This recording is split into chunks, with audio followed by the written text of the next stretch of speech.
Jojo Siwa dances, sings, has 2 YouTube channels, and is also an entrepreneur who has built a brand worth millions of dollars. Don't let her affinity for unicorns and sparkles fool you. She's a shrewd businesswoman, and in this video, we'll be telling you how she built her multi-million empire. Before we begin, hit the subscribe button and turn on the notification to stay up to date on our latest videos.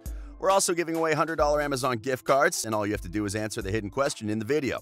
First thing first, who is Jojo Siwa, and where was she before all the fame and money? Joelle Joni Siwa was born in Omaha in 2003, making her 16 years as of April 2020. In just a few days, she'll be turning 17. Wow!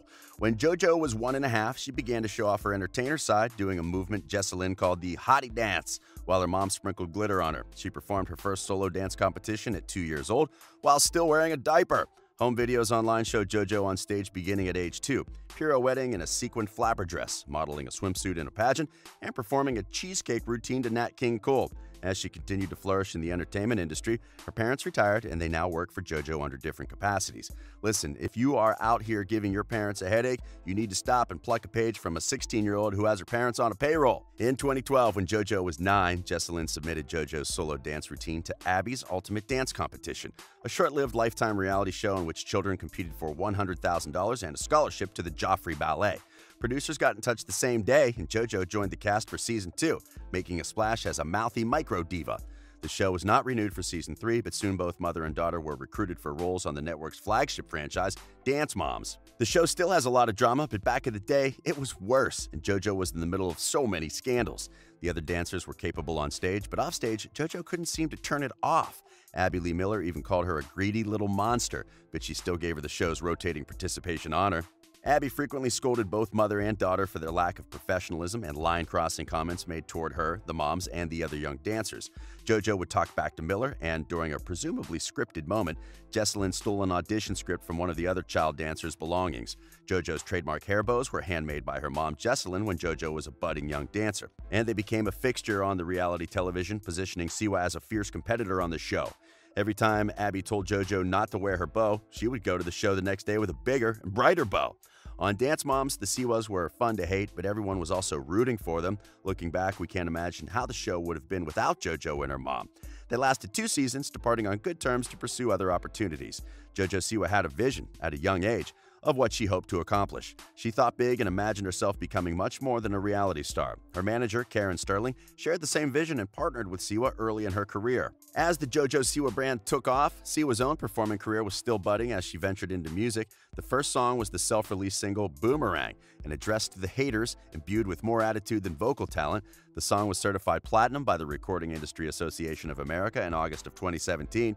She's since released a number of songs, including High Top Shoes and Hold the Drama. She's also the author of 3 books, JoJo's Guide to the Sweet Life, #Peace Out Haters, BU Activity Book, and Candy Kisses. JoJo signed her first merchandising deal in 2016 with the tween retailer Claire's. She and her manager, together with her mom, pitched the idea to merchandise bows to the accessory store. The partnership opened doors for other products, including makeup, but they have not been without controversy. 11 days after Claire's voluntarily recalled a kit from her makeup line, following the FDA's discovery of asbestos in the said kit, Siwa posted a minute-long response video on her second YouTube channel, Jojo Siwa TV. She addressed the issue semi-professionally, kicking things off with some ill-advised laughter.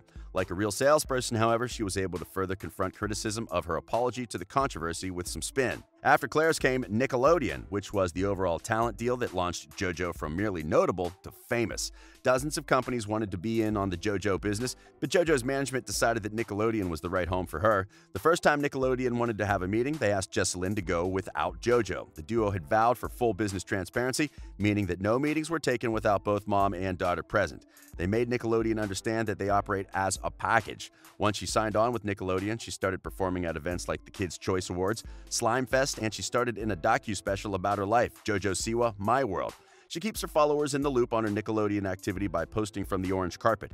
Nickelodeon has crowned JoJo America's most famous children's entertainer, a singular star with more spunk than Shirley Temple and the merchandising power of both Olsen twins. Siwa has a global team that supports her and a brand, and there are 500 Nickelodeon employees worldwide that make sure the brand is a success. You have probably come across at least one of JoJo's merchandise in the stores. There are Jojo Siwa sneakers, Jojo Siwa pillows, Jojo Siwa fruit snacks, and Jojo Siwa dolls. There are also life-size Jojo Siwa wall decals and Jojo Siwa training bras. She also has jewelry, bags, makeup, stickers, and so forth. JoJo's toys move pretty fast, and that is where she spends most of her time. The JoJo action figure doll hit the #1 spot in sales at Walmart for several weeks last summer, beating out Barbie and My Little Pony. The toys are followed by accessories, apparel, and then bedding. Shoes are included in apparel, and Walmart recently placed their biggest shoe buy ever for over 1 million pairs of JoJo's shoes. Payless started selling Jojo Siwa shoes in March of 2018, and since then they have consistently sold out. Last summer, Target launched JoJo's Closet, a line of clothes inspired by Siwa's favorite performance ensembles. Target didn't advertise the line, and it wasn't featured in their weekly circular, but it agreed to a YouTube video of her discussing the clothes from a Target in LA. However, her biggest seller of all time is her signature bows. It all started with the bows. So far, they've sold over 80 million of them. The pricing ranges from $5 to $16 per bow, and if you take a conservative estimate, that's $400 million right there, generated by bow income alone. One thing which sets JoJo apart from other social media influencers is that she's very involved with her merchandise production. Her hand is in everything, along with a lot of other people's hands. The first time she went for a meeting at Nickelodeon, JoJo sat at the head of the table, taking photos of each slide. The teenager even went to London to meet with Nickelodeon's Trend Team, an in-house collective that keeps the network up to date on its audience's taste, to refine and define her look. She actively works with Nickelodeon's in-house stylist Arturo Chavez on creating each custom outfit. Siwa has the last say on every image, every picture, every graphic, every color, every font, and every word. For branded content deals, she's been known to rework scripts, tweaking the tone to better suit her demographic. JoJo always wants to understand why one t-shirt sold better than the other. She also wants to understand how her products are being distributed across retail and how they are being promoted. Siwa's hands-on approach makes her entire team less concerned about her growing up faster than her audience, and partnerships would be prepared for. JoJo recognizes that her instincts for knowing what kids respond to is where she has the most impact on her business. So while she approves everything that's marketed under her name, she knows that being the face of the brand is where she's needed. Another thing that makes Jojo Siwa a great business person is that she knows where to locate her market on social media. Siwa began posting videos to her YouTube channel in 2015, beginning with occasional Q&As for avid Dance Moms fans and working up to internet challenges and more expertly edited vlogs. Within 3 years, Siwa was one of the most followed people on the platform. Tweens have been exposed to social media since they were in diapers, and in this generation, influencers feel more like friends than untouchable celebrities. That's particularly true for Siwa, who eagerly shows followers her redesigned bedroom, incorporates family members into posts, and offers behind-the-scenes moments at her performances. Siwa is a convincing saleswoman, but it helps that she's got a willing audience. More than 34% of kids aged 6 to 17 consider social media stars to be among their top role models. This is more than the percentage that looks up to actors, musicians, and athletes. Like the former leaders of the tween consumer race that preceded Siwa, her appeal comes down to both relatability and being mom-approved. She's not as overly religious as the Jonas Brothers or as exploitatively hypersexualized as a young Britney Spears or Bieber. Siwa instead functions like a saleswoman. However, when it comes to JoJo, the crisis of maturity breeds hate more than concern, at least among those adults who don't even know who Jojo Siwa is. Siwa sees the way people her age and older react to her image. They think she's younger than she actually is, or too old to be covered in rainbows, sequins, and unicorns all the time. Twitter users have a tough time dealing with the tightness of her ponytail and the loud, raspy sound of her voice. Will JoJo still have the same style when she's 25? Who knows? Small changes are already being made to help her grow up as needed, and her stylist has started introducing touches of black to her wardrobe.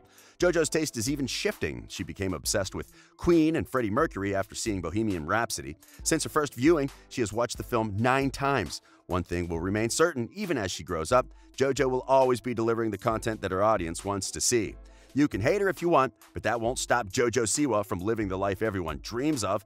In December of 2019, Siwa and her family moved into a $3.4 million home in Tarzana, a suburb of Los Angeles. The 6-bed, 7-bath mansion's rainbow and candy-themed decor captivated Siwa's online audience. In a YouTube video uploaded to her channel, appropriately titled House Tour, the 16-year-old took her 10 million subscribers through the 6,111 square foot home. The walkthrough featured a grand piano surrounded by display cases holding Siwa's bedazzled tour outfits, a fun room with a built-in candy bar stocked with Nerds, Airheads, Haribo, Skittles, and peanut M&Ms, among other treats, a merch room packed with the plush unicorns and oversized Haribos, a custom-made pool table, full-sized candy dispensers and gumball machines, and, of course, Siwa's bedroom. Out back, there are plenty of amenities, including a half basketball court, an outdoor brick kitchen, a number of lounge spaces, and a swimming pool with an embedded spa fed via a fountain extending out of a brick wall on the far side of the property. The other thing most people ask about JoJo is, how much is she worth? Siwa's Dream Tour, which kicked off in Phoenix, Arizona in May 2019, featured music from her 2 EPs, Dream the Music and Celebrate.